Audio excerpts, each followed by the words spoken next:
اعوذ باللہ من الشیطان الرجیم بسم اللہ الرحمن الرحیم۔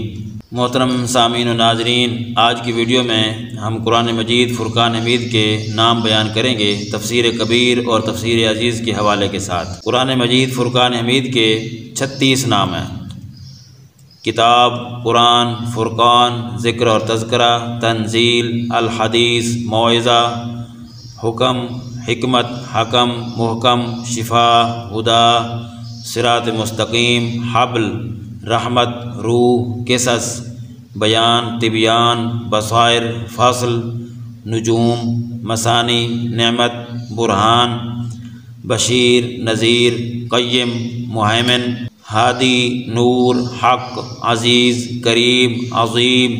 یہ تمام کے تمام قرآن مجید فرقان حمید کے نام مبارک ہیں۔ قرآن مجید فرقان حمید کی مختلف آیات میں موجود ہیں۔ قرآن کو قرآن کیوں کہتے ہیں؟ اس لیے کہتے ہیں کہ قرآن کا معنی ہوتا ہے جمع کی ہوئی چیز، تو قرآن کو قرآن بھی اس لیے کہتے ہیں کہ قرآن نے اولین اور آخرین کے تمام علوم کو جمع کیے ہوئے ہے، اس لیے اس کو قرآن کہتے ہیں۔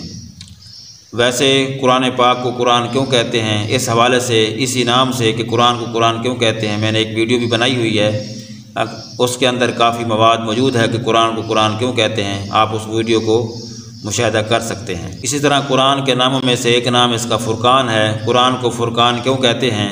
فرقان کا معنی ہوتا ہے فرق کرنے والی چیز، تو قرآن کو قرآن اس لیے کہتے ہیں کہ قرآن بھی حق اور باطل کے درمیان فرق کرنے والی کتاب ہے، اس لیے اس کو فرقان کہتے ہیں۔ قرآن مجید فرقان حمید کے ناموں میں سے ایک نام ذکر اور تذکرہ بھی ہے۔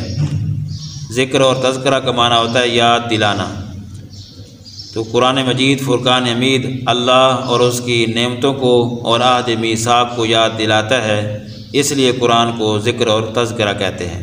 قرآن پاک کو تنزیل بھی کہتے ہیں۔ تنزیل کا معنی ہوتا ہے اتاری ہوئی کتاب، تو قرآن پاک چونکہ قرآن مجید فرقان حمید بھی اللہ تعالیٰ کی طرف سے اتارا گیا ہے، اس لیے اس کو تنزیل کہتے ہیں۔ قرآن کو حدیث کیوں کہتے ہیں؟ حدیث کا معنی ہے نئی چیز، کلام اور بات۔ چونکہ قرآن مجید فرقان حمید بمقابلہ تورات اور انجیل کے دنیا میں زمین پر بعد میں آیا، اس لیے اس کو نئی چیز کہتے ہیں۔ موعظہ بھی قرآن کے ناموں میں سے ایک نام ہے۔ موعظہ کا معنی ہے نصیحت، اور یہ کتاب قرآن مجید فرقان حمید تمام لوگوں کو نصیحت کرنے والی ہے، اس لیے اس کو موعظہ کہتے ہیں۔ اسی طرح قرآن کے ناموں میں سے ایک نام حکمت، حکم، محکم بھی ہے۔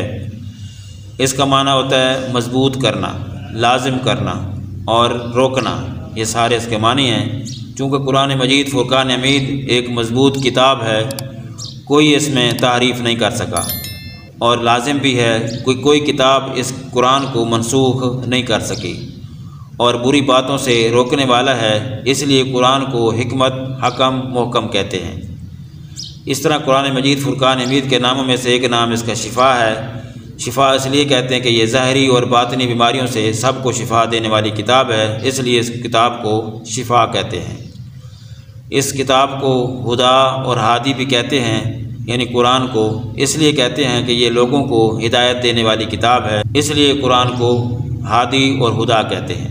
اسی طرح قرآن مجید فرقان حمید کے ناموں میں سے ایک نام اس کا صراط مستقیم ہے۔ صراط مستقیم اس لیے کہتے ہیں کہ اس پر عمل کرنے والا شخص جو ہوتا ہے وہ اپنی منزل مقصود پر آسانی سے پہنچ جاتا ہے، اس لیے اس کو صراط مستقیم کہتے ہیں۔ اسی طرح قرآن مجید فرقان حمید کے ناموں میں سے ایک نام اس کا حبل ہے۔